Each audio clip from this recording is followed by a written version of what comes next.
Joel capítulo 2, versículo 18 nos dicen las Escrituras: y Jehová, solícito por su tierra, perdonará a su pueblo.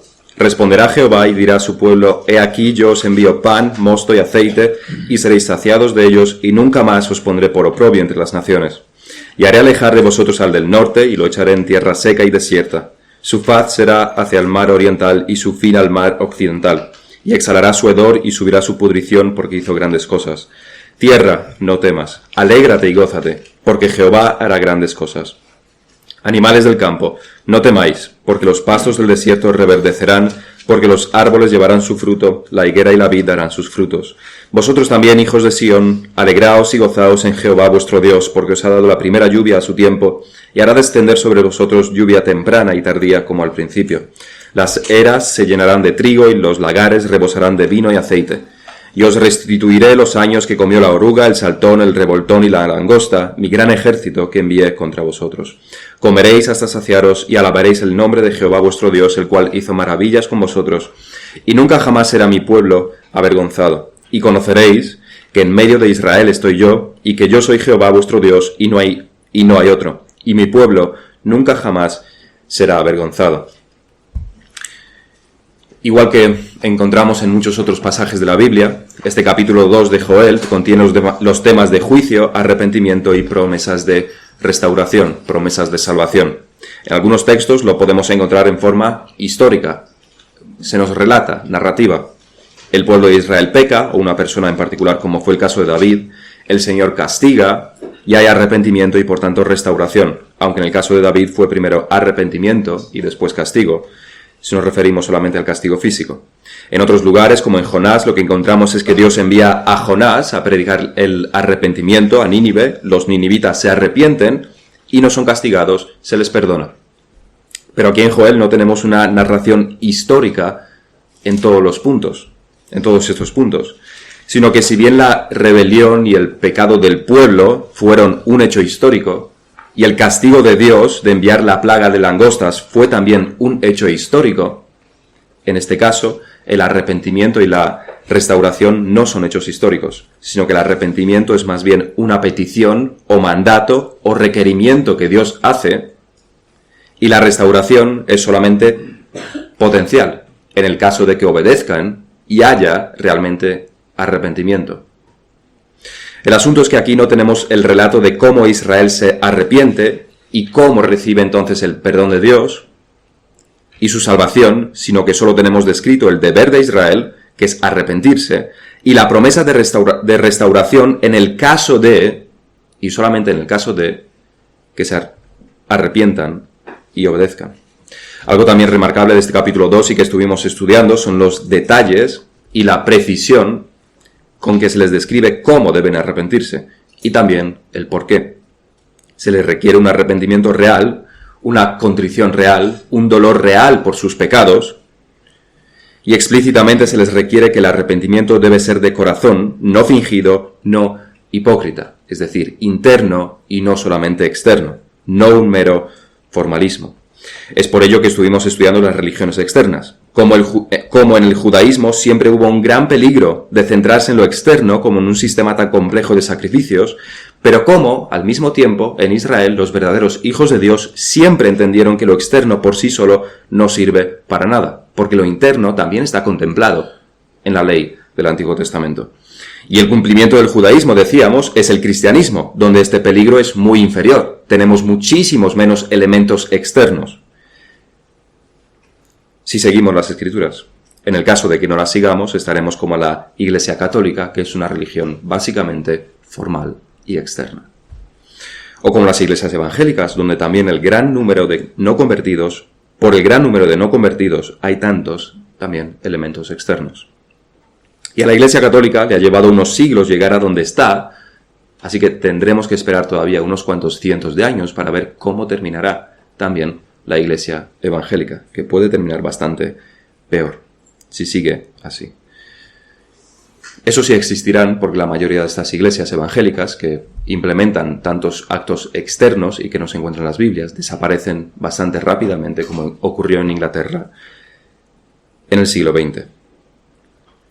Pero la verdadera religión, el cumplimiento del judaísmo, también tiene ciertos elementos externos. Tenemos la asistencia a los servicios de adoración cada domingo.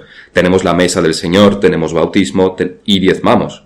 Por nuestro pecado, incluso a estas cosas tan escasas que tenemos, podemos aferrarnos y caer en el formalismo, que es una religión meramente exterior.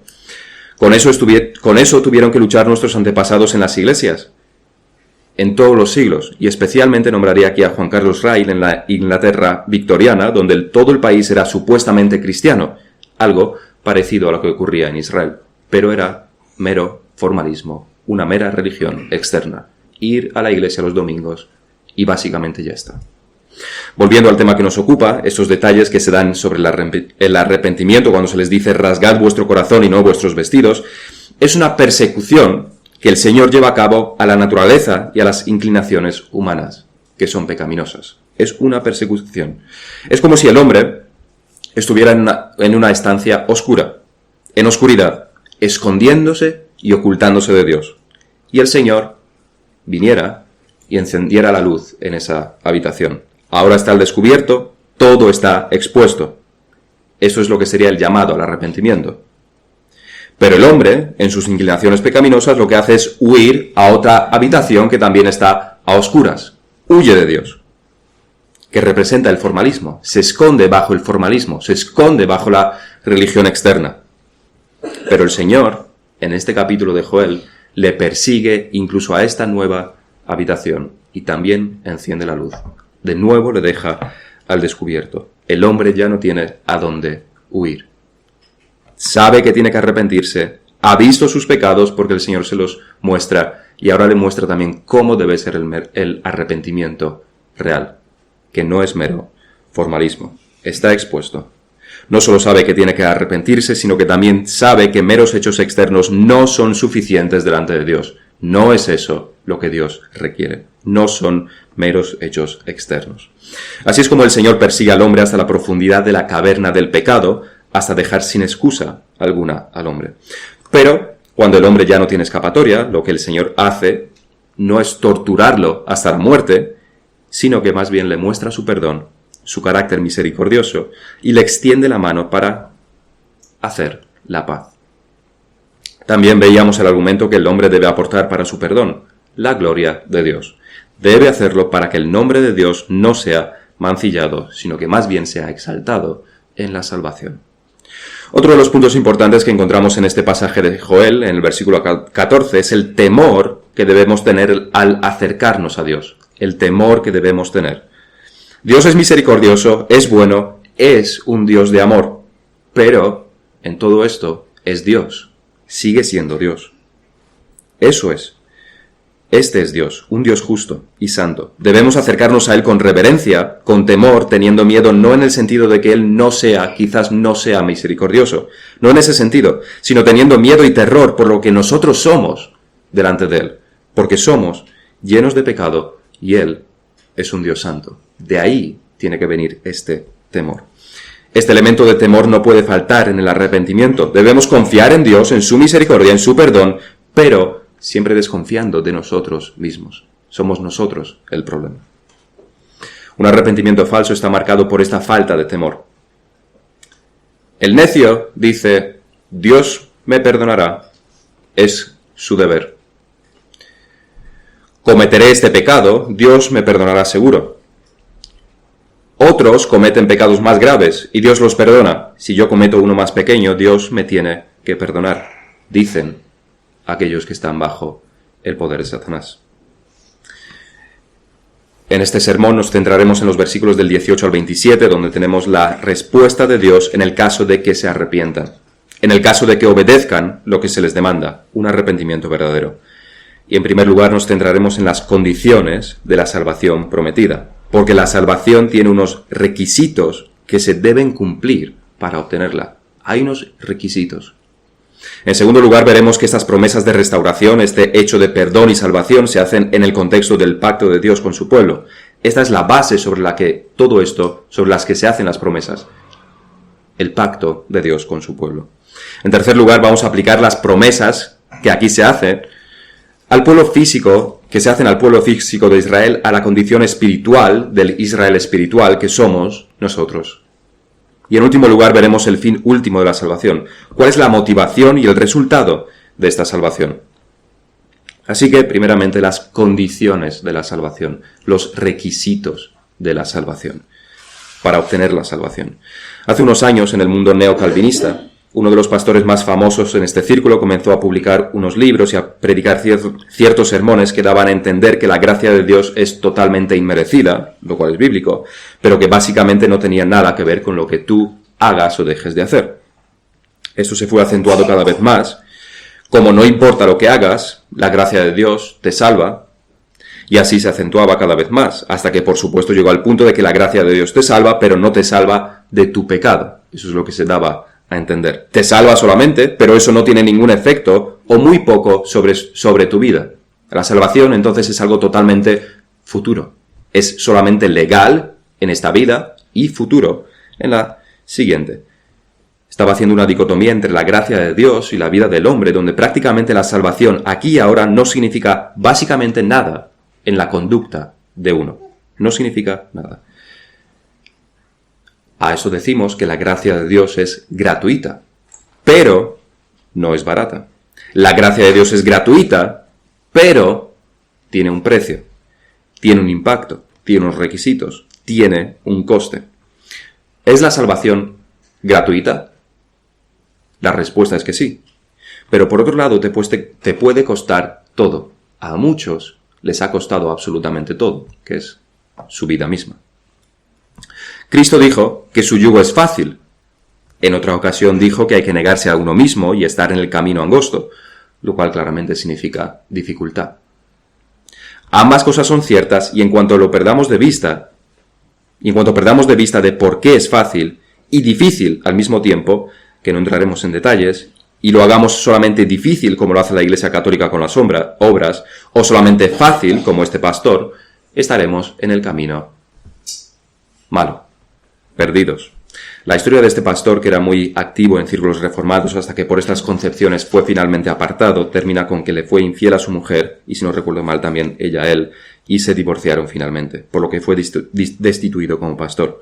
Pero lo curioso de esto es que en realidad estos adulterios no sorprendieron demasiado, y más bien estaba en su línea teológica. Básicamente, su teología le hizo más propenso a caer en pecado. Hay otros que también caen en este pecado, y en otros pecados también, pero va en contra de lo que están predicando. Pero en este caso, realmente podríamos decir que está en línea con lo que él predicaba. Este pecado estaba en línea con lo que él predicaba. Al fin y al cabo, Dios te perdonará. Pero las Escrituras dicen otra cosa. Las Escrituras dicen que el perdón viene solamente después del arrepentimiento. El perdón tiene condiciones.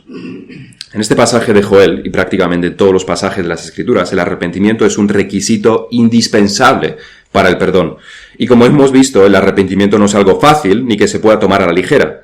El arrepentimiento realmente es tan duro como coger un cuchillo y cortarte un dedo sin sedantes ni ninguna de estas cosas. Es difícil. Es ir en contra de ti mismo. Es compungirte por el pecado, es dolor por el pecado. En palabras de Joel, es rasgarse el corazón. En palabras de la confesión, es estar consciente de las múltiples maldades de uno mismo, humillarse con tristeza por el pecado, abominarlo y aborrecerse a uno mismo. Y por lo tanto, he pecado son palabras muy duras si uno lo confiesa con sinceridad delante de Dios.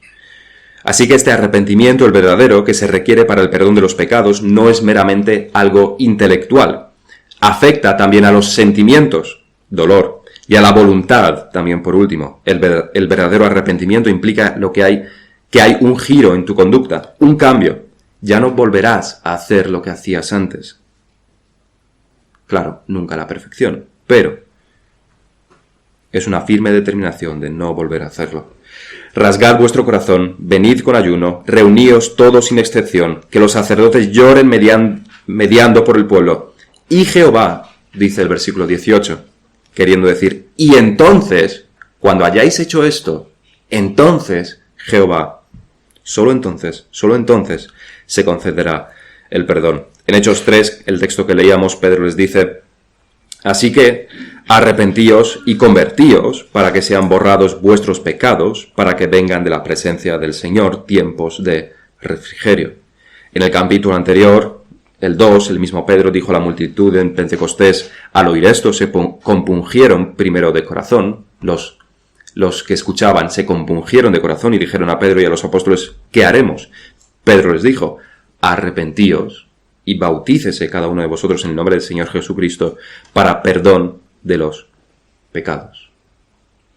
O en Lucas 13 se nos relata: en ese mismo tiempo estaban allí algunos que le contaban a nuestro Señor acerca de los galileos, cuya sangre Pilato había mezclado con los sacrificios de ellos. Lucas 13, capítulo 1 en adelante. Respondiendo Jesús les dijo: ¿pensáis que estos galileos, porque padecieron tales cosas, eran más pecadores que otros galileos? Os digo, no. Si antes no os arrepentís, todos pereceréis. Igualmente, hay una condición: arrepentimiento. O aquellos 18 sobre los cuales cayó la torre de Siloé y los mató, ¿pensáis que eran más culpables que todos los hombres que habitan en Jerusalén? Os digo, no. Si antes no os arrepentís, todos pereceréis igualmente. Y realmente esto es algo bastante... algo que ocurrió realmente, históricamente, en el año 70 con el emperador Tito. Si realmente quisiéramos citar todos los textos que hay en las Escrituras con respecto a esto, podríamos estar unos cuantos meses citando, porque sobre esto hablan las Escrituras. Arrepentimiento como condición para recibir el perdón. El arrepentimiento es un requisito para el perdón. Y el arrepentimiento, decíamos, no es algo solamente intelectual, es un reconocimiento intelectual, por supuesto. Debemos estar conscientes de nuestros pecados, pero afecta a los sentimientos y afecta a la voluntad. Afecta a los hechos, afecta a la conducta. Eso es lo que en estos versículos de Joel se nos presenta de manera tan clara. Se les muestra cómo deben arrepentirse. Y después, si cumplen esto, si se arrepienten, tendrán la redención. Y por supuesto, no es diferente con nosotros. Es el mismo proceso. Por supuesto, el arrepentimiento es un requisito y realmente no puede darse el verdadero arrepentimiento sin el otro requisito, que es la fe. La fe también es un requisito. Lo veíamos también en nuestro pasaje. Debemos tener fe en Dios, conocerlo, saber que Él es misericordioso y clemente.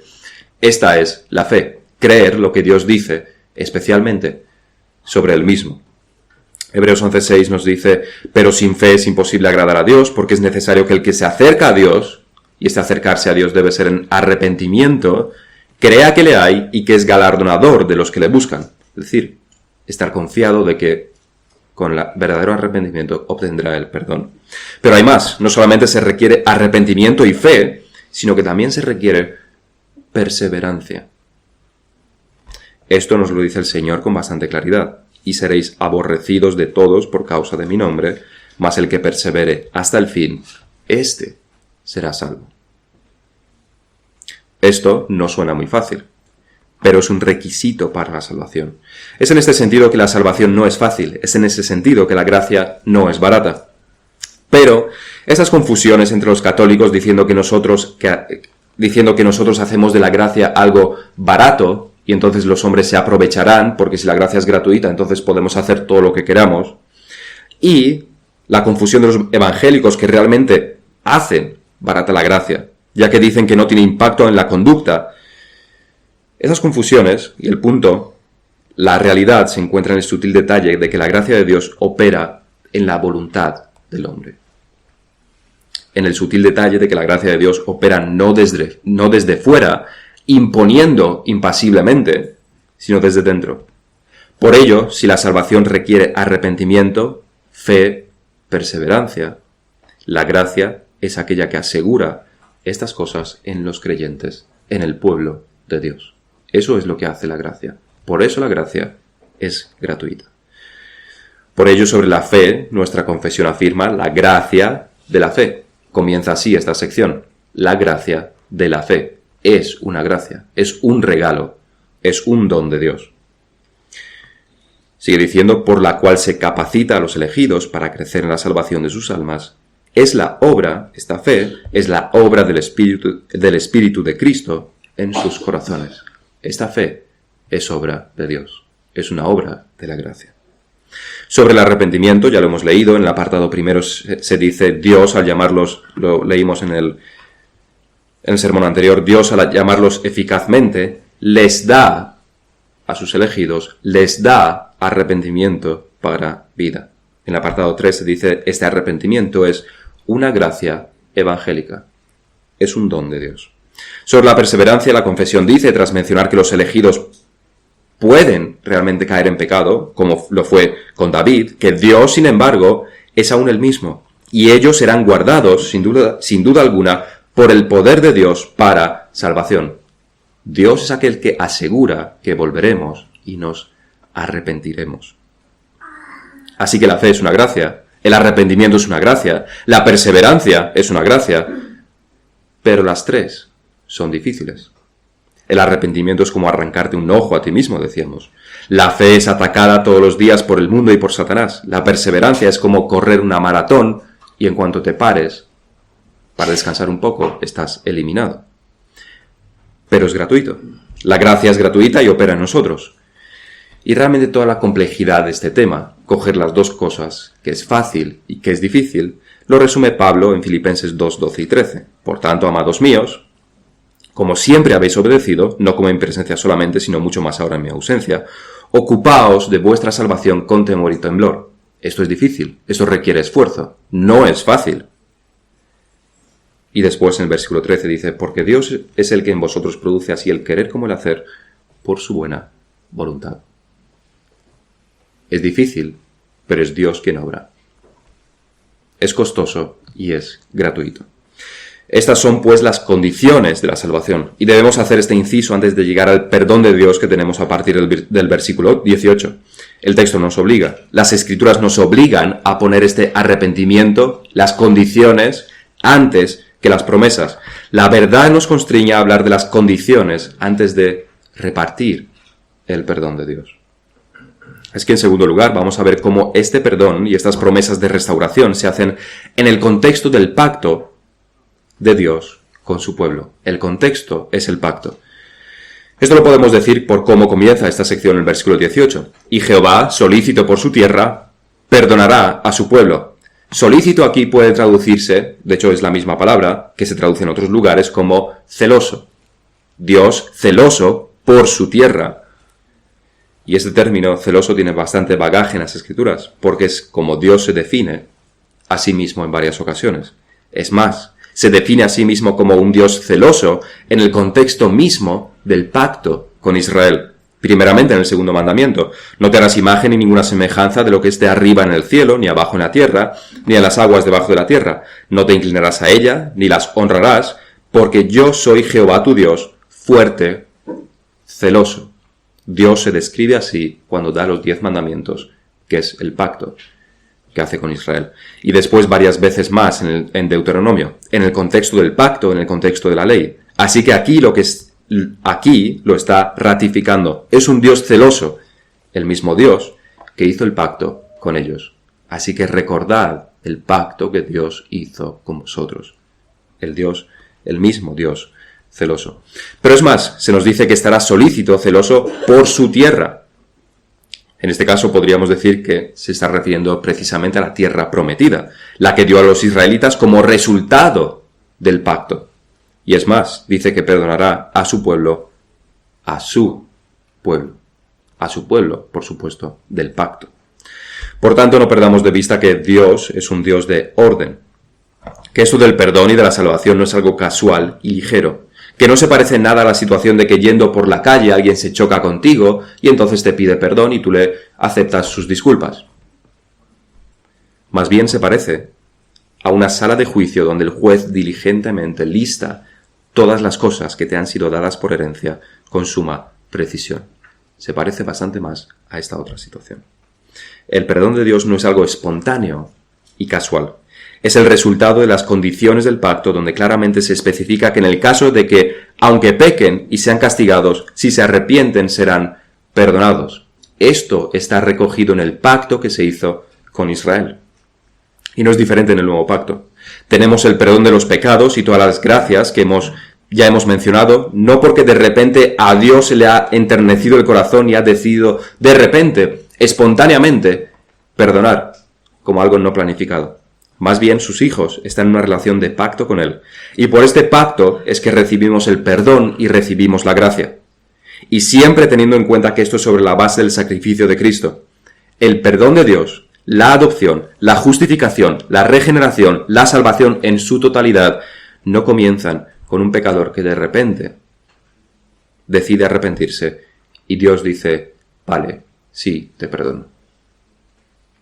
Más bien el pecador se arrepiente porque está en un contexto de pacto, el pacto que Dios hizo antes de la fundación del mundo, en la elección de un pueblo para que sea salvo, y que culminó con el sacrificio de Cristo hace 2000 años, y se consumará finalmente en la segunda venida.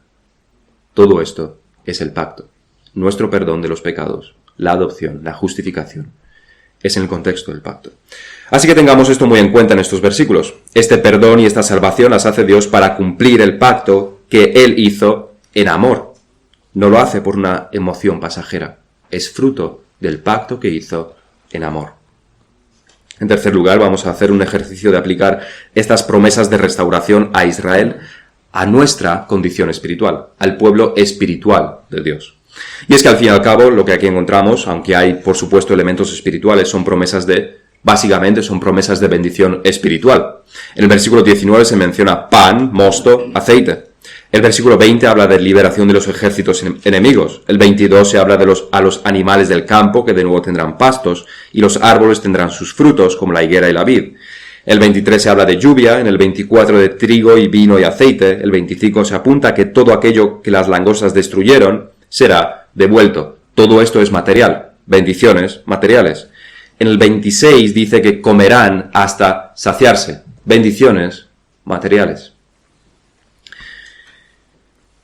Pero sí están también los elementos espirituales que son el perdón de los pecados y alabar y adorar a Dios en verdad y solamente a Él. También están las cosas espirituales.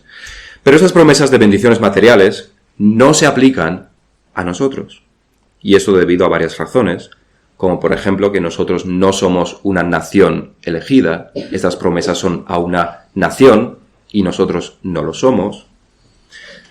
No somos un pueblo físico, somos un pueblo espiritual y las bendiciones, por tanto, son bendiciones espirituales. Pero un argumento más fuerte que debe zanjar definitivamente este asunto y callar de una vez por todas a los predicadores que se dedican a predicar la prosperidad, lo que se llama el Evangelio de la Prosperidad, que si entendieran mínimamente la Biblia, no lo harían, es que aquí estamos hablando de pactos. Estamos en una relación de pacto. Dios se comunica al pueblo de Israel en la condición sobre la base del pacto, como veíamos. Dios promete todas estas cosas, al igual que los castigos al pecar, porque es el contenido del pacto que hizo con el pueblo de Israel en Sinaí. Esa es la razón. Y ese pacto tenía muchos elementos. Así que para el que quiera apropiarse de estas bendiciones físicas que se prometen a Israel en el Antiguo Testamento, le tenemos que preguntar previamente, ¿estás tú circuncidado para estar en este pacto que se hizo con Israel? En segundo lugar, ¿estás viviendo tú en una teocracia como el pueblo de Israel? En tercer lugar, ¿aplicas la ley que se dio en el pacto, como apedrear, por ejemplo, a los hijos rebeldes? En tercer lugar, ¿haces sacrificios como se demanda en la ley o no? ¿Haces todo esto? Entonces tampoco, si no cumples todo esto, tampoco puedes esperarte las bendiciones del pacto. Porque ese pacto no era para ti. Ese era un pacto con Israel y que se llama el Antiguo Pacto. Si la respuesta es que no estás en una teocracia, no estás circuncidado, no cumples la ley ceremonial, entonces no estás bajo el mismo pacto que el pueblo de Israel y por tanto no vas a recibir estas bendiciones materiales que aquí se prometen. Punto. Ahí debería terminar todo ese asunto de los predicadores de la prosperidad. Deuteronomio 30 nos dice, sucederá que cuando hubieren venido sobre ti todas estas cosas, la bendición y la maldición que he puesto delante de ti, y te arrepintieres en medio de todas las naciones a donde te hubiera arrojado Jehová tu Dios, y te convirtieres a Jehová tu Dios, y obedecieres a su voz conforme a todo lo que yo te mando hoy, tú y tus hijos, con todo tu corazón y con toda tu alma. Versículo 8, y tú volverás, y oirás la voz de Jehová, y pondrás por obra todos sus mandamientos que yo te ordeno hoy, y te hará Jehová tu Dios abundar en toda obra de tus manos, y el fruto de tu vientre, y el fruto en el fruto de tu bestia y en el fruto de tu tierra para bien, porque Jehová volverá a gozarse sobre ti para bien de la manera que se gozó sobre tus padres. Cuando obedecieres a la voz de Jehová tu Dios para guardar sus mandamientos y sus estatutos descritos en este libro de la ley, cuando te convirtieres a Jehová con todo tu corazón y con toda tu alma. Debemos repetirlo una vez más. Tanto el perdón como esas bendiciones materiales son prometidas a Israel porque están en el pacto. Joel está diciendo lo que está diciendo, no inventándose algo nuevo, sino que tanto el perdón como las bendiciones estaban en el libro de la ley, estaban en el pacto. No hay nada que se les prometa aquí que esté fuera del pacto, nada. Así que de nuevo, ¿estás tú en este pacto que se hizo con Israel? ¿Es tu padre físicamente Abraham, circuncidado y todo, sacrificios y todo? ¿Estás en una teocracia? Si no es así, entonces no recibirás estas promesas de bendición material, porque no estás en ese pacto. Pero es más, si aún te esperas estas bendiciones, estás afirmando por ello que Cristo, que es el autor del pacto, no murió en la cruz. Porque todo esto se cerró con la muerte de Cristo. El pacto con Israel físico llegó a su fin entonces. Así que por mucho que estés circuncidado, seas una teocracia y tengas implementado todo este sistema sacrificial que demanda la ley, esto ya no significa absolutamente nada, porque este pacto ya no existe. Ha expirado con el autor, con la muerte de su autor, que es Cristo. El autor de los Hebreos nos dice, pero ahora tanto un mejor ministerio es el suyo, cuanto es mediador de un mejor pacto, establecido sobre mejores promesas. Porque si aquel primero hubiera sido sin defecto, ciertamente no se hubiera procurado lugar para el segundo. Porque reprendiéndolos dice, he aquí vienen días, dice el Señor, en que estableceré con la casa de Israel y la casa de Judá un nuevo pacto. Al decir nuevo pacto, ha dado por viejo al primero. Esto no son mis palabras, son las palabras de las Escrituras. Ha dado por viejo al primero, y lo que se da por viejo y se envejece está próximo a desaparecer. Ese antiguo pacto ha desaparecido, con sus condiciones, con sus promesas, con todo. Por tanto, los creyentes no estamos en este pacto, sino en otro pacto que el autor de los Hebreos, acabamos de leer, se llama un mejor pacto. Pero también nos dice que en este pacto tenemos mejores promesas. Y mejores quiere decir también diferentes. Es decir, no materiales, sino espirituales. Pero si podemos dar este asunto por cerrado, volvamos a nuestro texto. Lo que le dice a Israel aquí son básicamente dos cosas. La primera, confía en Dios y no temas. Y la segunda, Dios restaurará todo. Esos son los elementos básicos que encontramos aquí y que son válidos para nosotros también, para el pecador también. Y es que hay muchos que tienen miedo de venir a Dios en arrepentimiento y fe. Sobre todo en hijos de creyentes, que han visto las dificultades de la vida de sus padres como creyentes, la disciplina, la negación de uno mismo, el alejarse del pecado, cosas que a los hijos atrae bastante porque sí les gustaría divertirse como el mundo, sí les atrae el mundo. Al menos a veces, aunque saben que está mal. Pero no quieren dar este paso porque temen que no pueden cumplir con las demandas o temen que tendrán una vida desdichada, triste, apagada, sin felicidad. Aquí es donde nuestro texto se aplica a nosotros. Primeramente, no temas, dice el texto. Dios vencerá a tus enemigos. Y tus enemigos ya no son Asiria o Babilonia, sino que tus enemigos eres tú mismo, tu inclinación pecaminosa. Dios vencerá al mundo y Dios vencerá a Satanás. Esto no significa, de nuevo, que será fácil, porque desde luego tendrás que luchar. Pero Dios sí promete fuerzas para luchar, promete su ayuda todopoderosa y promete gozo aún en medio de las pruebas. Tierra, no temas, alégrate y gózate, porque Jehová hará grandes cosas. Y todo sufrimiento que vayas a tener será temporal, porque la vida eterna es prometida, que será un gozo indefinido. No temas, no huyas a otra habitación oscura para que Dios no te vea. El único temor que debes tener es cuando estás fuera de este pacto que se hizo. Este nuevo pacto, el pacto de gracia. Ahí sí debes temer. Si estás fuera de este pacto, ahí sí debes temer. Ese es el lugar para temer. Cuando estás en pecado debes estar aterrorizado. Pero nunca, nunca uno debe temer algo cuando viene a Dios, porque Cristo mismo le protegerá. Y llegamos al cuarto punto, que será breve. ¿Cuál es el fin, el propósito, las consecuencias de esa salvación y de esta restauración? En el versículo 22 leíamos cómo Dios se dirige a los animales, que los pastos reverdecerían. El 23 de nuevo se dirige al pueblo de Israel, que deben gozarse, porque ya hemos leído que se les promete pan, vino, aceite, lluvia, grano. Pero el gozo de uno y de otro es muy diferente. El gozo de los animales y el de los hombres debe ser muy diferente. Decía Calvino que los pensamientos de los animales nunca se elevarán por encima de sus pastos. Pero de los hombres sí debería hacerlo. La alegría de los hombres no debe quedarse en ¡uy, cuánta abundancia! Y qué rico todo, y qué bien vivimos. Eso es lo que hacen los animales. Sino que alegrándose en esto, sus pensamientos deben estar en el dador de todas estas bendiciones. Alegraos y gozaos en Jehová vuestro Dios. Ese es el propósito del gozo, esa es la base, el fundamento del gozo de los hombres. Los animales se pueden gozar en que tienen comida y la tienen en abundancia, y pueden estar felices. Nosotros debemos gozarnos en Jehová nuestro Dios. Aquí debe residir el gozo último, en Dios y no en las cosas materiales. Las cosas materiales, desde luego, son un medio para ello, y realmente, tal como vivimos la gran mayoría hoy en día, las acciones de gracias por las bendiciones materiales que tenemos deben ser constantes, porque realmente tenemos muchas. Pero aunque no las tuviéramos, también deberíamos alegrarnos y gozarnos en nuestro Dios, porque sus bendiciones espirituales siempre están presentes. Nunca, jamás faltan. Pero el propósito último de la salvación lo encontramos en los dos últimos versículos. Comeréis hasta saciaros y alabaréis el nombre de Jehová vuestro Dios, el cual hizo maravillas con vosotros y nunca jamás será mi pueblo avergonzado. Y conoceréis que en medio de Israel estoy yo, y que yo soy Jehová vuestro Dios, y no hay otro, y mi pueblo nunca jamás será avergonzado. El fin último de esta salvación es alabar a Dios, es conocer a Dios, es adorar a Dios.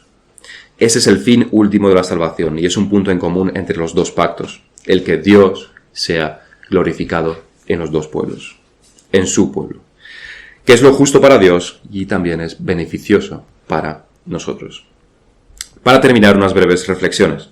Cuando nos adentramos en la manera que Dios se relaciona con los hombres y llegamos al tema de los pactos, que es el contexto en el cual Dios se relaciona siempre, absolutamente siempre con el mundo, con las personas, y dependiendo del pacto de una manera o de otra, descubrimos como hemos visto, que Dios es un Dios de orden y de cumplimiento de esos pactos. Estos pactos se hacen en amor y después Dios los cumple con bastante precisión. Y la realidad es que nosotros estamos también en muchos pactos en nuestras vidas. Es más, el más obvio es el pacto de matrimonio para los que estamos casados. Pero también estamos en un pacto con nuestros hijos, y con nuestros empleadores, y con nuestro país, y con la Iglesia, por supuesto, también si somos miembros. Pero nos centramos solamente en la familia. Vemos entonces cómo Dios no actúa espontáneamente, ni al azar, ni dependiendo de las emociones, ni las suyas, ni las de los hombres, sino que es fruto del pacto. Todo está en las condiciones del pacto. Todas las acciones que Dios realiza se hacen por cumplir el pacto. Esto no significa que sea frío e insípido, porque es un pacto hecho en amor, como hemos dicho, al igual que en nuestros matrimonios. Pero la carne y la sociedad nos dicen que lo importante es lo que sentimos, lo importante son nuestras emociones. No lo son. Lo importante es el pacto. El amor mutuo entre esposo y esposa no debe ser movido por las circunstancias ni por las emociones. Es un deber fruto del pacto matrimonial. La sujeción de la esposa no debe darse solamente cuando el marido hace todo lo que se le diga y entonces la esposa está muy contenta. Así que entonces se sujeta a su marido. El amor del esposo no es solamente si me deja ya en paz de una vez. Entonces, si me deja en paz, entonces sí que la voy a amar. Son completamente independientes. Una esposa que se somete a su marido será más fácil de amar, y un esposo íntegro y que lidera será más fácil sujetarse a él. Mira qué bien si tenemos esto, pero si no lo tenemos, el esposo debe amar y la esposa debe sujetarse, porque hay un pacto hecho, por razón solamente del pacto. Así es como Dios actúa. Y luego está el tema de los hijos. Tampoco nuestros sentimientos y emociones deben reglar nuestra relación con los hijos. Tenemos un deber hacia ellos y es un deber que debemos cumplir siempre. Debemos criarlos en la disciplina y amonestación del Señor. Debemos criarlos cristianamente. Enseñarles la ley de Dios y a Dios mismo, independientemente de si son buenos o malos, o nosotros mismos hemos tenido un mal o un buen día. Eso no importa. Los sentimientos, las emociones, no importan. Hay un pacto y lo debemos cumplir con nuestro esposo, esposa, con nuestros hijos. No voy a meterme en el tema de los hijos, pero los hijos también deben cumplir bastantes cosas hacia sus padres. Y por último, la última aplicación. Para aquellos que tengan miedo de venir a Dios en arrepentimiento. Sus palabras son verdaderas y son eternas. No temas, nos dice el Señor. No temas. Y Cristo dijo, no temáis, manada pequeña, porque a vuestro Padre le ha placido daros el reino. El único temor que puede haber es cuando estamos fuera de la voluntad de Dios, fuera del pacto de gracia. Así que, ven a Cristo, ven en arrepentimiento y fe, y serás salvo. No temas, porque Dios estará contigo y te ayudará en todo. Vamos a terminar en oración.